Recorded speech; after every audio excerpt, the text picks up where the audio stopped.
Welcome back to another edition of Locked On Longhorns, your daily number one source for all things Texas athletics, part of the Locked On Podcast Network, your team every day. I'm your host, Jonathan Davis, the voice of University of Texas football and basketball. Thank you, as always, for making Locked On Longhorns your first listen of the day. Make sure you're subscribed to Locked On Longhorns on YouTube for exclusive content and to put a face behind the voice of your favorite podcast. Make sure you like us, rate us, review us, give us 5 stars. Anything less than that, I have to believe you're not listening hard enough. Today's episode is brought to you by Run Your Pool. The March Madness NCAA tournament starts on March 13th, and I know you're looking for a place to host your brackets, to host those office pools, to host those friendly pools, and all of those wagers. Well, I'm telling you, Longhorn Nation, I'm going to runyourpool.com to put my brackets in, and I suggest that you do the same. We have a great show for you today. First, we'll be talking about some potential transfer targets Sark and the Texas football program are still looking to add for the 2022 football season. Longhorns Wire announced 5 breakout candidates for this season. I'll tell you where I agree and disagree with that and who they are. And Texas got a tough Big 12 conference win against TCU last night in the second to last game in the Irwin Center. We dive into that. But y'all know how we do it on this podcast, Longhorn Nation. Let's get into it. So we're all excited going into the season, and a big reason for that is Sark bringing in a top 10 transfer class in addition to the number 5 recruiting class in the country. And we know that that top 10 transfer class is headlined by Quinn Ewers, who originally went to Ohio State and decided to come back to the school that he grew up watching, the University of Texas Longhorns, the number 1 prospect in the 2021 class, the Golden Boy with the mullet, potentially the starting quarterback for the Texas Longhorns in the fall this season, the number 5 odds in the country to win the Heisman Trophy, and he has not even been announced the starter yet. So that tells you the upside that Quinn Ewers has, and we are all excited to watch him in the spring in the orange and white game and hopefully under center against Louisiana Monroe in the first game of the season. Secondly, you have Ryan Watts, who also came over from Ohio State. Now, he played a lot more than Quinn Ewers did. Quinn Ewers didn't play at Ohio State. Ryan Watts played in 19 games. He had 2 interceptions last year, and he comes in right away and has a chance to start opposite Deshaun Jameson probably at that cornerback spot. So that was a huge get in the transfer portal. They needed to make some additions outside of, true freshmen coming in on the defensive backfield. You have Jaleel Billingsley coming over from Alabama, freaky athletic tight end.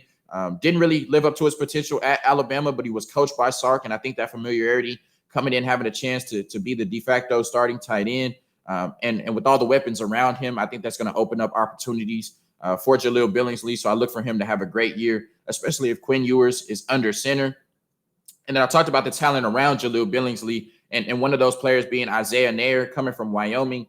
878 yards last year, 12 touchdowns. Their offense only threw the ball 35% of the time. So he's going to have way more opportunities for targets, yards, and touchdowns this season with the Texas football program. Originally committed to Tennessee and then made the right decision by coming to the real UT and flipping his commitment to the University of Texas. So a strong transfer class already, but now we're looking to add 4 more transfers. And the good thing for you to hear is that they're all on the defensive side, Longhorn Nation. That's where we're, looking to get the most help. And they have 4 really strong transfers that I think, they might not get all of them, but each one of them can come in and make an immediate impact on this defense and elevate the ceiling of this football team. So we're going to start first with Ochaun Mathis, an edge from TCU. Now, Texas, kind of has a one-up in the recruiting for him because he was coached under Gary Patterson in his time at TCU. So Gary Patterson, a special assistant to the head coach at Texas, also assisting Pete Kwiatkowski with the defense, is already familiar with Ochaun Mathis, and I think that would be a great fit. He comes in right away as a veteran edge, somebody who can stop the run and has shown an elite tendency to get to the passer. He had 8 sacks and 12.5 tackles for loss in 2020, and in 2021, 4 tackles for loss and 2 sacks. So once again, the production is there. He has narrowed it down to 5 schools at this point: USC, Texas, Ole Miss, Penn State, and Nebraska.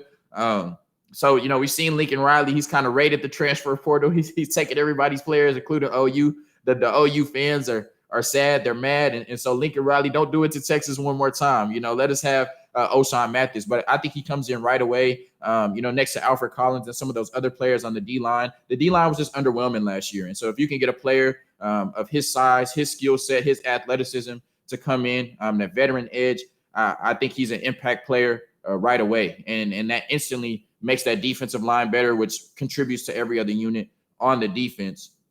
Another target they're looking at is at the linebacker spot, and this would create really an intense battle. We already have the battle between Luke Brockermeyer and Jalen Ford on who's going to play in the middle next to DeMarvion Overshine, Agent Zero. And I think that's already going to be a tough battle. I said on the podcast yesterday, I think Jalen Ford will break through. I think he'll be the starting middle linebacker. But if you have a player like D. Ricky Wright, who's coming in from Vanderbilt, that only intensifies that competition. So like DeMarvion Overshine, he's a linebacker safety hybrid.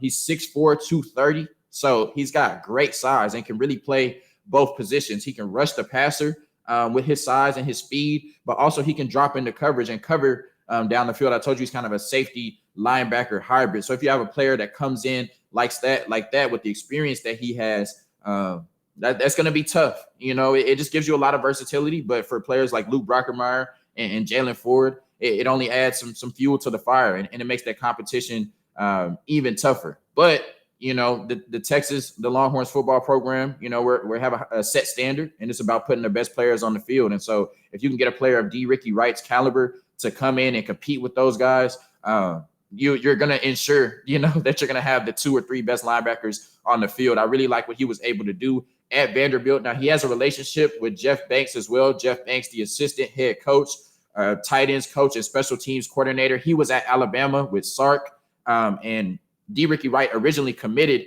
to Alabama before flipping to Vanderbilt. But like I said, 6'4", 230, can play some safety for you, which is a hole for us as well. Can play some linebacker, rush the passer, stop the run, and drop into coverage. I think he's an all-world linebacker. And I think in Pete Kwiatkowski and Gary Patterson's system, he can come in right away next to Jalen Ford or Agent Zero, however they decide to deploy the linebackers, and really improve this defense, which was 100th ranked in the country last year and gave up 31 points a game. Moving on, maybe my favorite on the list, I do want Ochaun Mathis for sure, just because we only had 20 sacks, could not get pressure on the quarterback. I think he comes in right away and helps fix that. But you're looking at player Darius Joyner, the safety from Western Illinois. And when I tell you his stats from last season, they jump off the page. So Texas lost their 2 starting safeties from last season, and B.J. Foster and Brendan Schooler. B.J. Foster transferring out of the program, Brendan Schooler graduating. Neither one was great, but they still brought a lot of experience to the Texas football team, similarly to Josh Thompson, cornerback. So Darius Joyner last year, this is not his career stats. These are his last year stats at Western Illinois. 142 tackles, 7 tackles for loss, 1.5 sacks, 1 forced fumble, 1 interception, and 5 pass deflections. Once again, 142 tackles and 7 tackles for loss from the safety position. I don't care if it was at Western Illinois, wherever, 142 tackles. That shows he has an elite tendency to get to the ball and be around the ball. And I think if he comes in at the University of Texas, he probably slides into one of those starting safety spots already. And you just have a playmaker like that. Like I said, I don't care what level it was on. 142 tackles. That shows that he's going to be around the ball, next to the ball, stopping the offense from getting the ball, playing safety. 142 tackles. He definitely could come down and play in the box and help those linebackers stop the run. So I think this is a player that Texas really needs to get. He's probably not number 1 on their list right now. But if he comes in, he's going to have a huge impact on that pass defense that was 62nd in the country. And then, being able to come down and help them in the run as well. He's just a playmaker all over the field. And like I said, Ochaun Mathis is probably the number 1 target. But if we don't get Darius Joyner at safety, I would be really disappointed. I just have to say this once again, 142 tackles, not in his career last year. He's a hell of a playmaker. And then last but not least, another person in the transfer portal coming out of TCU, Kari Coleman, the D lineman from TCU. He's a little undersized at 221 pounds, had a lot of injuries last season, didn't play. But once again, it just showed an elite knack of getting to the passer. 2020, he had 15 tackles for loss, getting in the backfield, and then 3 sacks. And so that 15 tackles for loss in 2020 was 7th in the country.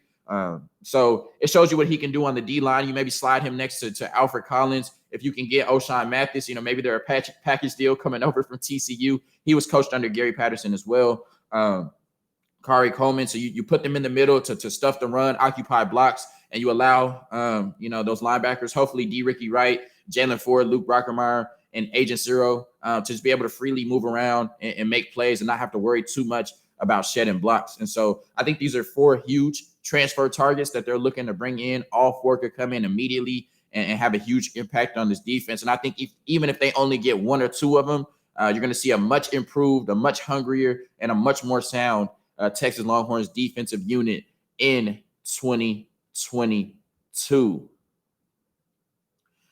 March Madness is only a few weeks away. That means you need to start thinking now about where you're going to be running your brackets this year.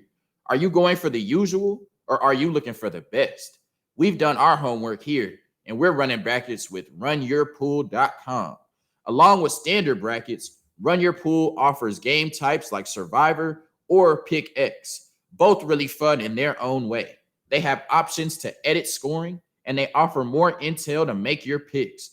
All stuff you won't find at ESPN or CBS. If you've got a business, Run Your Pool can help you take some of that madness magic and play alongside your employees or even gain customers. Plus, they offer full white glove customer support, custom branding, and one of the easiest 3-minute setups you'll ever find. Clearly, we believe Run Your Pool because, like I said, we're running our brackets there ourselves, and there's no truer test than that. If you want to play against us for a shot at a cash prize, join us at runyourpool.com/lockedon. And while you're there, create your own pool for your friends and family. Enter Pure Madness at checkout for $10 off your custom pool. All the rules and details will be available there. That's runyourpool.com/lockedon for your chance to win a cash prize. We look forward to seeing and beating you there. All right, Longhorn Nation. So Longhorns Wire has announced 5 Longhorns. They're looking to have a breakout season this year in the fall. A few of these players I talked about yesterday on the podcast, saying that these were players I was most excited to watch coming up in the spring. So it felt good for me. It felt a little validating to see some of these players on the list because these are players that I think will have breakout seasons as well. Number 1 on their list was Roschon Johnson. We saw what he was able to do when Bijan Robinson got hurt towards the end of the year. Probably just, with Texas not going anywhere, took some time off. I'm sure he could have played. But we also saw what he was able to do just kind of spelling Bijan Robinson. But it really kind of was capped off at the end of the season when they ended the 6-game winning streak. Beat Kansas State, and we saw him in the Wildcat a lot with 179 yards and a touchdown. And I think, I've talked about on the podcast yesterday how Sark is going to have to find a way to utilize him and make sure that he's a player that defenses across from the burnt orange and white have to game plan for. When you got the receivers on the outside, like Jordan Whittington, who we'll talk about in a little bit, Isaiah Nair and Xavier Worthy, Jaleel Billingsley, Bijan Robinson, that's already going to give a defense's headaches trying to figure out how to game plan and stop all of them. And so if you have to bring in a player like Roschon Johnson, who I think could start on the majority of the teams in the country, who could be one of the best running backs in the country, you have to game plan for him in addition to that power run game with Bijan Robinson, and then you bring in Roschon Johnson with that elite speed and quickness. I definitely look for him to have a breakout season and be part of a 3-headed monster because you have Keelan Robinson at running back too. But Sark, like I said, has shown a pedigree to be able to get players the football. And I think he'll do that a lot with Roschon Johnson this year. So I wholeheartedly agree in him being a breakout candidate. Somebody, the Longhorn fans, if you haven't heard a lot about him, I'm sure you have, but, definitely he'll get a lot more touches this year. And once again, like I said, he's going to have to be somebody that defenses have to game plan for. And if they are, in addition to everybody we already have, that only bodes well for Texas Longhorns football at the 40 acres. Moving on, Jalen Ford, I think he's going to have a breakout season. Now, this depends, like I said in the last segment, if we're able to get D. Ricky Wright coming over from Vanderbilt. But I talked yesterday, he's one of the players I'm most excited to watch in the spring. So I'm 2 for 2 so far on the list. On my 5, I was most excited to watch, and their 5 breakout candidates. But yeah, I think he comes in right away. I think he's going to take Luke Brockermeyer's spot. Like I said, just Luke Brockermeyer. He's good, but on the playmaking side, he leaves something to be desired. And I thought Jalen Ford in his limited time last year came right in and made some special plays, made some special stops. And so the key is just the consistency. We've seen a lot of players come in and in limited time, limited action, they can make spot plays. They jump off your screen. They're explosive. But then when you put them in that full-time starter role, they kind of take a dip. And so that's really the only question mark for me with Jalen Ford. He has all the physical tools to be a great linebacker. And I think when you have players in front of him that are going to take that next step, when you have DeMarvion Overshown next to him that are going to take the next step, you got Gary Patterson coming over. So he's going to get some different coaching next to Pete Kwiatkowski. I think he comes right in and takes that middle linebacker spot and has a breakout year for sure. And so I definitely agree with Longhorns Wire on this one. He's going to be next to DeMarvion Overshown, who's getting more comfortable with the linebacker position. He's going to be a lot better this year. So this just really bodes well for the Texas defense if Jalen Ford can come in and continue to build off the playmaking instincts and plays that he made last year. Moving on, one of my favorite players on the Texas Longhorns football team. He was not on my 5 players I'm most excited to watch, but I am excited to watch him.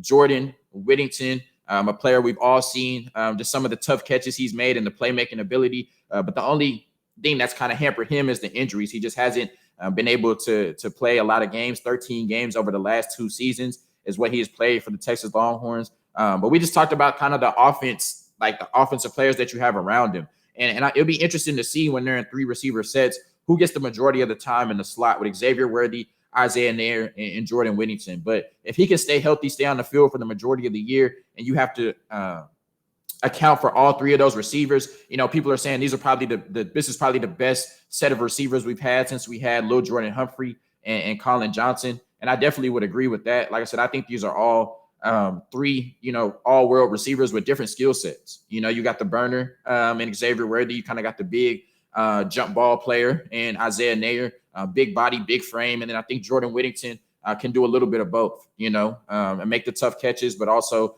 kind of get you with speed a little bit too. So I definitely think Jordan Whittington, I hope he'll have a breakout year if he can stay on the field the entire season for the Texas Longhorns football program.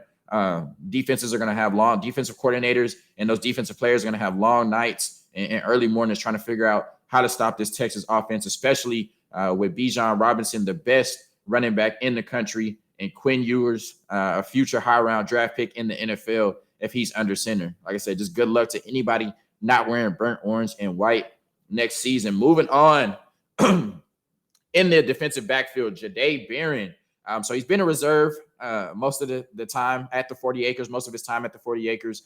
But, with there being some huge holes, Josh Thompson leaving for the NFL draft in the defensive backfield, there's really no guaranteed spots, maybe outside of Deshaun Jameson starting at one corner. You do have Ryan Watts with all the experience I talked about in the last segment coming over from Ohio State. I think that he's probably the favorite to get that other starting cornerback spot. And then you have players like Jalen Gilboo and Terrence Brooks coming in, 4-star corners who have, really good pedigree, really good size, really good instincts, good in both man and coverage coming out of this number 5 recruiting class in the nation. So it's going to be tough to get some playing time in that defensive backfield. But I do think Jahdae Barron can continue to come in and make plays. I don't know if he'll be a starter. Longhorns Wire seems to think so, that he's going to be a breakout candidate this year. I think some of the other players might be favored over him a little bit, but they all have the opportunity. It's wide open right now. They all have the opportunity to go into spring ball, go into the orange and white game and really prove themselves this season. So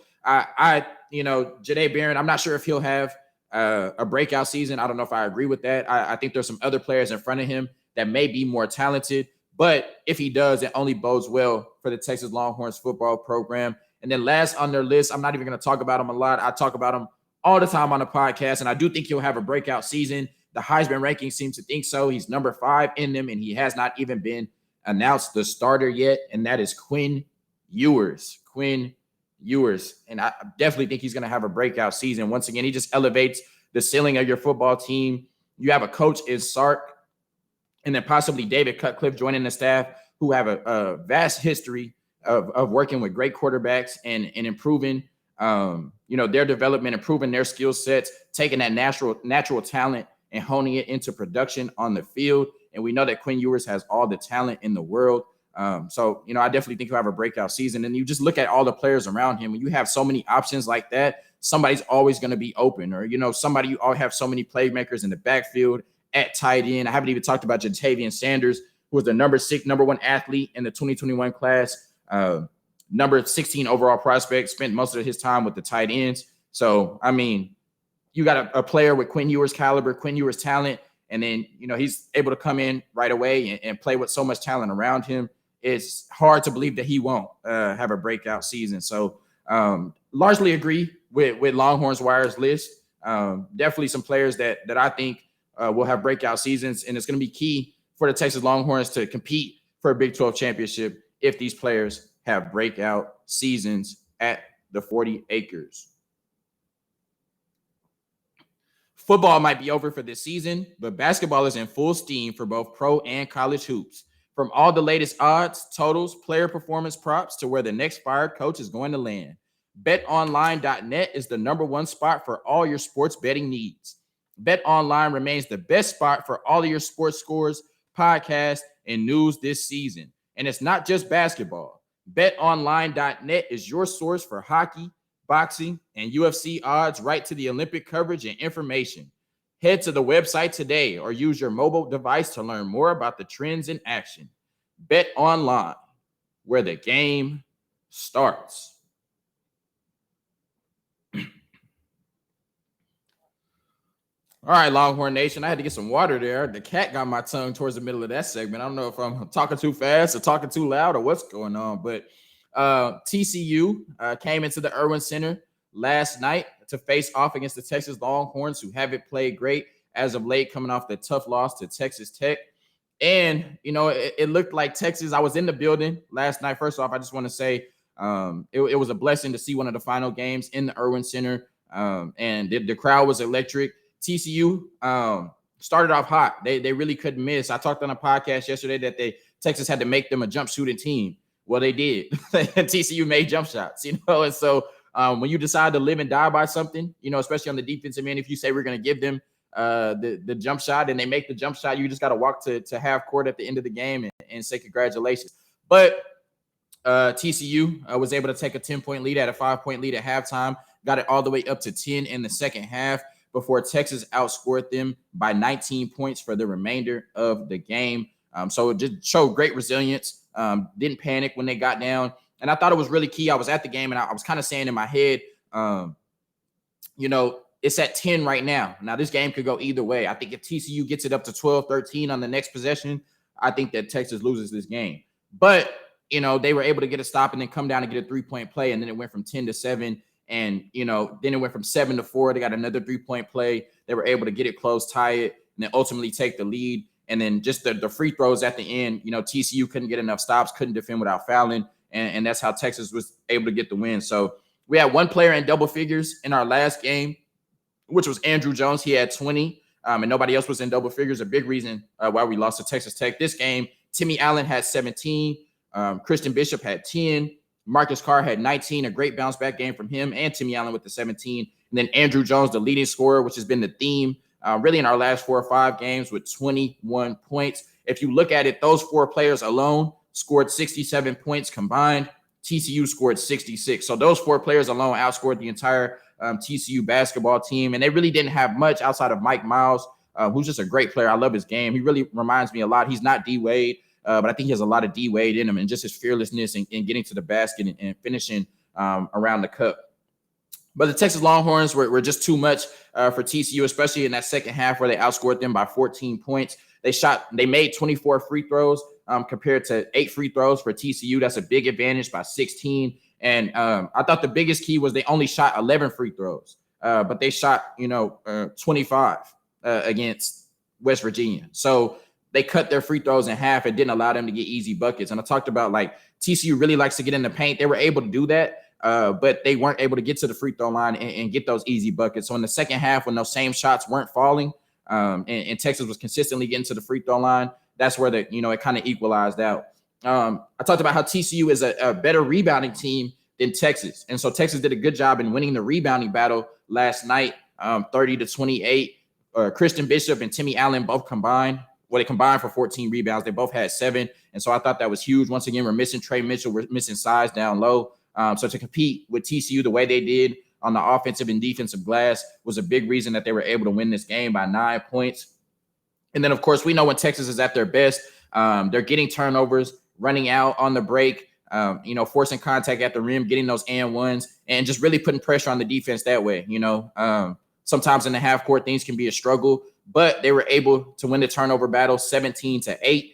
So they won by 9. They won the turnover battle by 9, and then they won the points battle by 9. So you have to believe that those turnovers were a big reason that they were able to get the win last night. And I just want to say, if I'm going to come on here and criticize Marcus Carr and Timmy Allen the way I did on Monday, then I have to give them all the props in the world. I thought Marcus Carr was more aggressive in that second half, getting to his left hand, getting to the basket. He made a couple tough, kind of layups with his left hand from the left side of the court. And then also he has a really good, step back jumper, kind of stop on a dime, turn around and make that jumper. And I think those are his 2 key shots, which he was able to get to yesterday. And then Timmy Allen was really a beast around the rim. And then he was able to get into his mid-range spots as well. So a great win for Texas. Once again, it was a blessing to see the second to the last game in the Irwin Center. And I'm looking for them to build on this against West Virginia, Baylor, and Kansas to close out Big 12 conference play.